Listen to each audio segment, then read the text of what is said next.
Hello, Sivarts 89. Well, we also got a trailer for Wonder Woman 1984. Now, it's not as exciting, of course, because we've already had a few of them. Whereas Batman, that was the first trailer. But we did see a little bit more. There's a few interesting little... We see more of Cheetah. I think that's her name.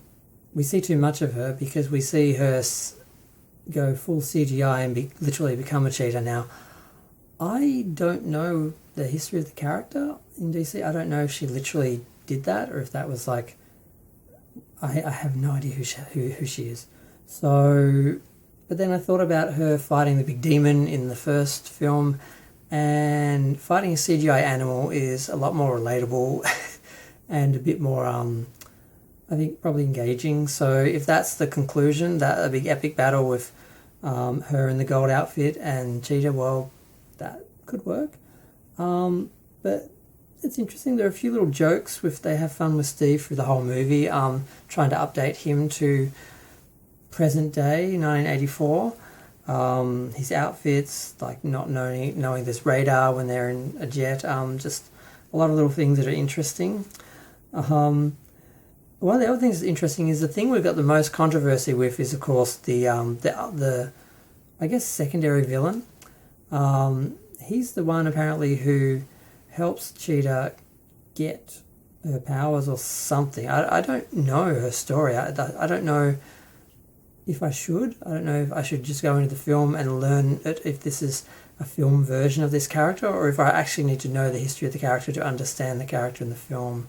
I'm guessing commercially they wouldn't do that to me and everyone else in the audience who hasn't read the comics, but they might. So I guess I should ask an actual expert, someone who actually knows about the character, if I should actually do some research. But we do see a bit more of the villain, but we only really see a couple of bits of him at the start. They show him in some big rally, some big marketing thing, and he's saying basically, I'm here to change your life. Anything you want, you can have.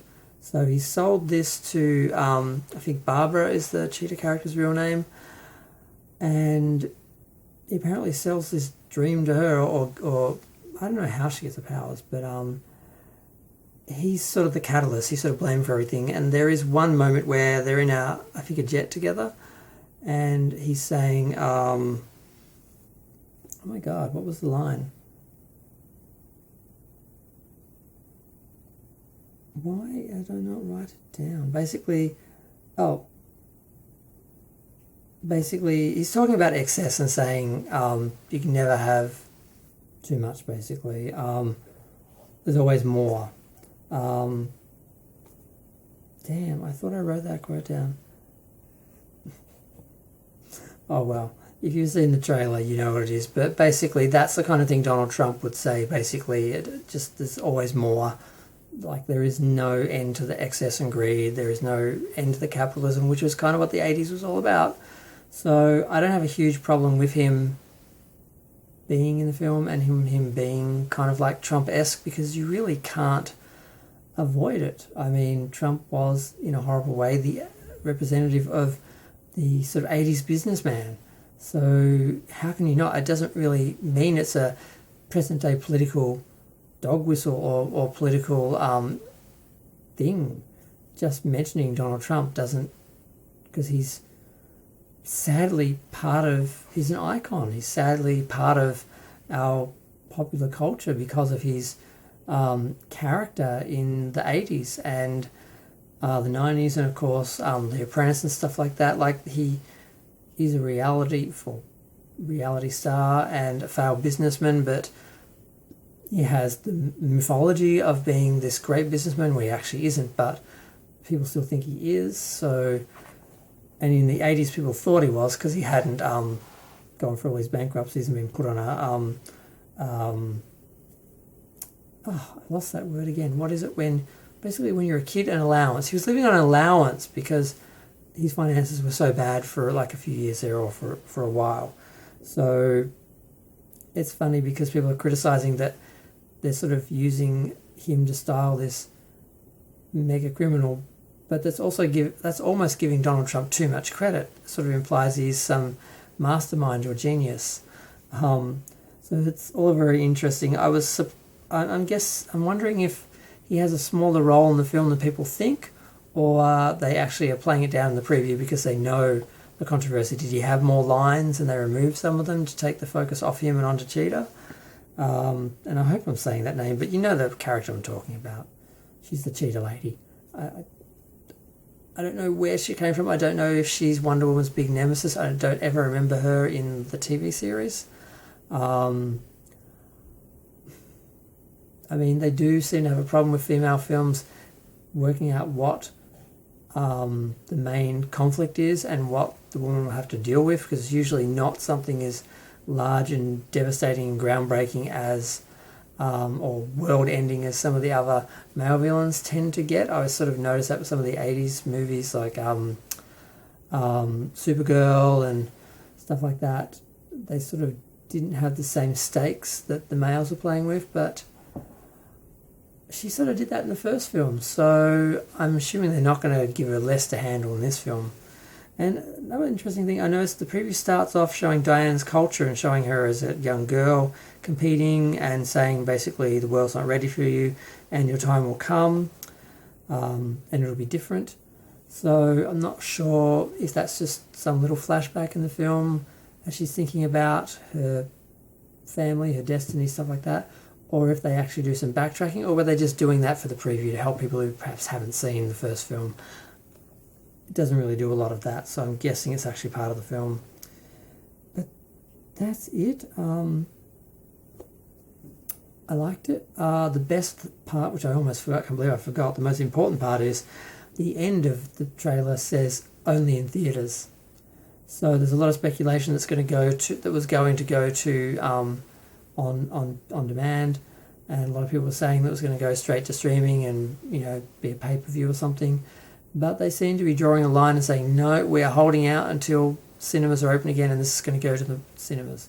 So I'm very happy about that, assuming they open late enough I can actually go. Unfortunately, with America the way it is, they may open up earlier and it may come out sooner than what I can actually see it here in Australia, because I can't see myself leaving the house till there's a vaccine. And the earliest that's going to come is the start of next year at the earliest. So I really hope I still get to see it in the cinema, but if I don't, there was a really amazing theatre called the Astor Theatre in Australia, in St Kilda. They would show mostly old films, but sometimes they would show new films, like for a night, or a double with another film, like maybe they'll do Wonder Woman and Wonder Woman 1984, and I can see it on the big screen there, because they usually do it a little bit after, because I guess it's less expensive to get the prints after a while, or maybe the prints aren't available for movie houses and stuff like that later on, so I don't know. But I'm looking for it. I'm looking forward to it. I'm glad they have made that distinction, that they're basically saying to us, or reassuring us, it's going to go to the movies. It's a real movie. It's not going to go to streaming. It's not going to be dumped into pay-per-view or anything like that. So I'm feeling optimistic about Wonder Woman 1984, the film. Where I'll actually see it on the big screen, I'm worried about. But what I think I'm going to get on the big screen, if I do see it, I'm fairly confident about. It does look good. Batman looks good as well, but Batman, there's a lot of unknowns. So Wonder Woman, we kind of know what we're going to get. We know how good the actress is. We know her costume. We know her fighting style. We know what era it's in. We know the other actors. It's really just an issue of whether they take it serious and give her some real stakes, or if they just sort of give her like a girl problem to solve, which I feel like some of the other female superheroes have gotten in the past. But I may just be remembering that differently, just because I really only remember the example of Supergirl. Yeah. So I'm going to go. Feel free to share, like, comment, subscribe. Let me know what you think. Comments are fun, and feel free to tag that bell, click that bell, because it does help. I think I've forgotten the whole time to mention that to anyone, or to remind anyone to do that. But if you don't get the videos actually, you don't get alerted to them. So even if you don't want to actually see all my videos, you won't, because they're not going to show up. But half the time they apparently don't anyway, but it's still worth trying. I'm really selling it, aren't I? But I'm feeling good about Wonder Woman. I'm feeling good. I just hope I get to see it on the big screen, not just in the Aston later, which is almost as good. But I want to see it with an audience, new audience that's just open for, and everyone's excited. So yeah, I'm excited, but I don't want to get too excited in case I have to sit it out. But I'm going to go. Thanks, bye.